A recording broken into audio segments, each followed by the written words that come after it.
Épître de Pierre, chapitre 1er. Pierre, apôtre de Jésus-Christ, à ceux qui sont étrangers et dispersés dans le Pont, la Galatie, la Cappadoce, l'Asie et la Bithynie, et qui sont élus selon la prescience de Dieu le Père par la sanctification de l'Esprit, afin qu'ils deviennent obéissants, et qu'ils participent à l'aspersion du sang de Jésus-Christ, que la grâce et la paix vous soient multipliées. Béni soit Dieu le Père de notre Seigneur Jésus-Christ qui, selon sa grande miséricorde, nous a régénérés par une espérance vivante, par la résurrection de Jésus-Christ d'entre les morts, pour un héritage qui ne se peut ni corrompre, ni souiller, ni flétrir, lequel vous est réservé dans les cieux. À vous qui, par la puissance de Dieu, êtes gardés par la foi pour le salut, prêt à être relevé dans les derniers temps. C'est là ce qui fait votre joie. Quoique maintenant, puisqu'il le faut, vous soyez attristés pour un peu de temps par diverses épreuves, afin que l'épreuve de votre foi, plus précieuse que l'or périssable, qui cependant est éprouvé par le feu, ait pour résultat la louange, la gloire et l'honneur lorsque Jésus-Christ apparaîtra. Lui que vous aimez sans l'avoir vu, en qui vous croyez sans le voir encore, vous réjouissant d'une joie ineffable et glorieuse, parce que vous obtiendrez le salut de vos âmes pour prix de votre foi. Les prophètes qui ont prophétisé, touchant la grâce qui vous était réservée, ont fait de ce salut l'objet de leurs recherches et de leurs investigations, voulant sonder l'époque et les circonstances marquées par l'Esprit de Christ qui était en eux, et qui attestait d'avance les souffrances de Christ et la gloire dont elles seraient suivies. Il leur fut révélé que ce n'était pas pour eux-mêmes, mais pour vous, qu'ils étaient les dispensateurs de ces choses, que vous ont annoncé maintenant ceux qui vous ont prêché l'Évangile par le Saint-Esprit envoyé du ciel, et dans lesquels les anges désirent plonger leur regard. C'est pourquoi saignez les reins de votre entendement, soyez sobres, et ayez une entière espérance dans la grâce qui vous sera apportée lorsque Jésus-Christ apparaîtra. Comme des enfants obéissants, ne vous conformez pas aux convoitises que vous aviez autrefois, quand vous étiez dans l'ignorance. Mais puisque celui qui vous a appelé est saint, vous aussi, soyez saints dans toute votre conduite, selon qu'il est écrit, « Vous serez saints, car je suis saint. » Et si vous invoquez comme Père celui qui juge selon l'œuvre de chacun, sans acception de personne, conduisez-vous avec crainte pendant le temps de votre pèlerinage, sachant que ce n'est pas par des choses périssables, par de l'argent ou de l'or, que vous avez été rachetés de la vaine manière de vivre, que vous avez hérité de vos pères, mais par le sang précieux de Christ, comme d'un agneau sans défaut et sans tache, prédestiné avant la fondation du monde et manifesté à la fin des temps, à cause de vous, qui par lui croyez en Dieu, lequel l'a ressuscité des morts et lui a donné la gloire, en sorte que votre foi et votre espérance reposent sur Dieu. Ayant purifié vos âmes en obéissant à la vérité pour avoir un amour fraternel, sincère, aimez-vous ardemment les uns les autres de tout votre cœur, puisque vous avez été régénérés, non par une semence corruptible, mais par une semence incorruptible, par la parole vivante et permanente de Dieu.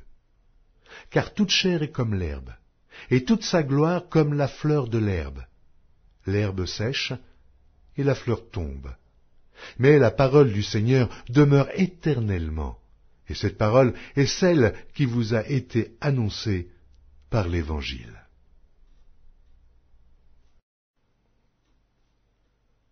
Épître de Pierre, chapitre 2.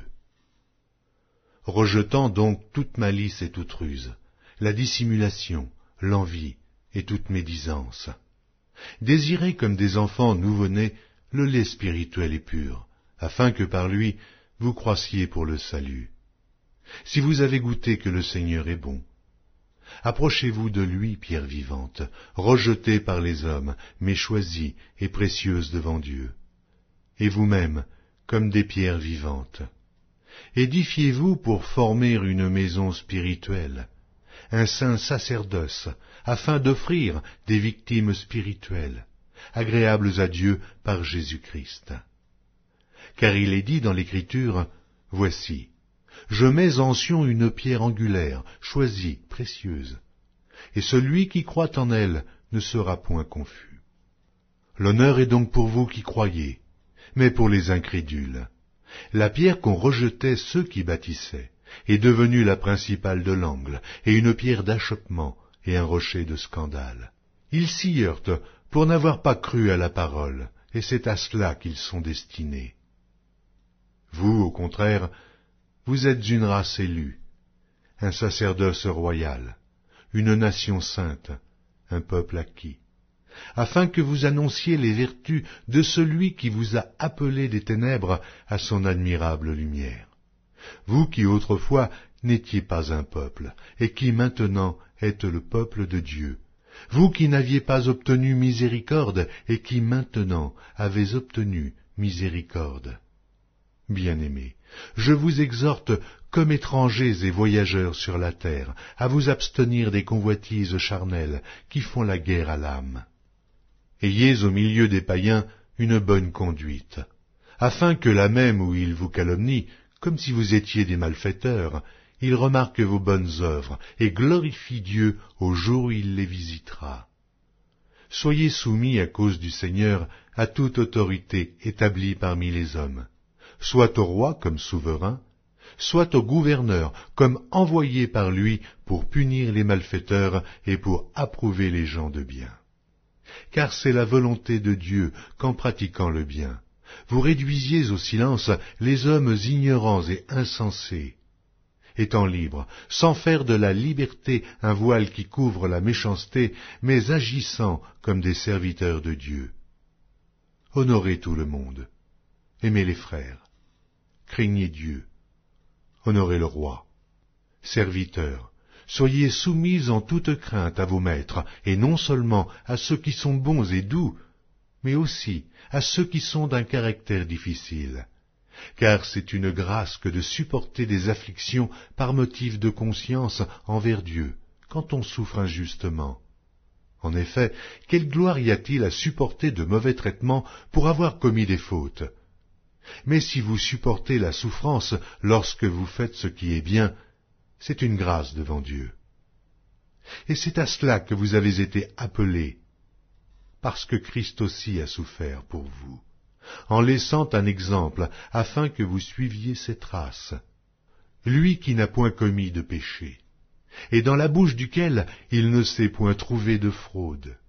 Lui qui injuriait ne rendait point d'injure, maltraité ne faisait point de menaces, mais s'en remettait à celui qui juge justement. Lui qui a porté lui-même nos péchés en son corps sur le bois, afin que, morts au péché, nous vivions pour la justice. Lui par les meurtrissures duquel vous avez été guéris. Car vous étiez comme des brebis errantes, mais maintenant, vous êtes retournés vers le pasteur et le gardien de vos âmes.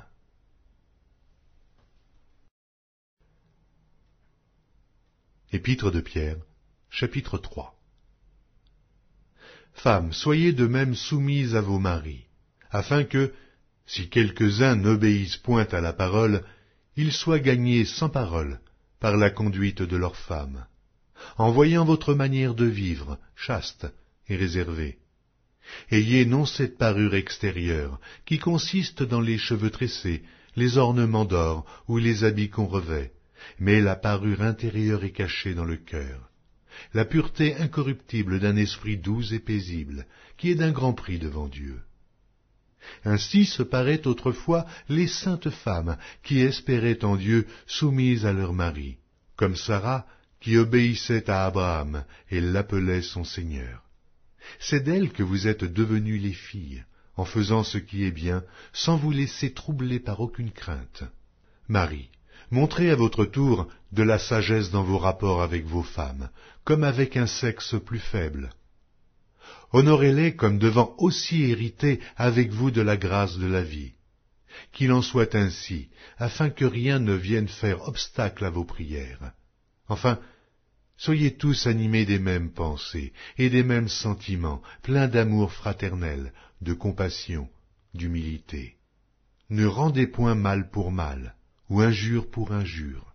Bénissez au contraire, car c'est à cela que vous avez été appelés, afin d'hériter la bénédiction. Si quelqu'un, en effet, veut aimer la vie et avoir des jours heureux, qu'il préserve sa langue du mal et ses lèvres des paroles trompeuses, qu'il s'éloigne du mal et fasse le bien, qu'il recherche la paix et la poursuive. Car les yeux du Seigneur sont sur les justes, et ses oreilles sont attentives à leurs prières. Mais la face du Seigneur est contre ceux qui font le mal. Et qui vous maltraitera si vous êtes zélés pour le bien? D'ailleurs, quand vous souffririez pour la justice, vous seriez heureux. N'ayez d'eux aucune crainte, et ne soyez pas troublés. Mais sanctifiez dans vos cœurs, Christ le Seigneur étant toujours prêt à vous défendre avec douceur et respect devant quiconque vous demande raison de l'espérance qui est en vous. Et ayant une bonne conscience, afin que, là même où ils vous calomnient comme si vous étiez des malfaiteurs, ceux qui décrient votre bonne conduite en Christ soient couverts de confusion. Car il vaut mieux souffrir, si telle est la volonté de Dieu, en faisant le bien qu'en faisant le mal. Christ aussi a souffert une fois pour les péchés, lui juste pour des injustes, afin de nous amener à Dieu, ayant été mis à mort quant à la chair, mais ayant été rendu vivant quant à l'esprit, dans lequel aussi il est allé prêcher aux esprits en prison, qui autrefois avaient été incrédules lorsque la patience de Dieu se prolongeait au jour de Noé, pendant la construction de l'arche, dans laquelle un petit nombre de personnes, c'est-à-dire 8, furent sauvées à travers l'eau. Cette eau était une figure du baptême, qui n'est pas la purification des souillures du corps, mais l'engagement d'une bonne conscience envers Dieu, et qui maintenant vous sauve, vous aussi, par la résurrection de Jésus-Christ, qui est à la droite de Dieu depuis qu'il est allé au ciel, et que les anges, les autorités et les puissances lui ont été soumis.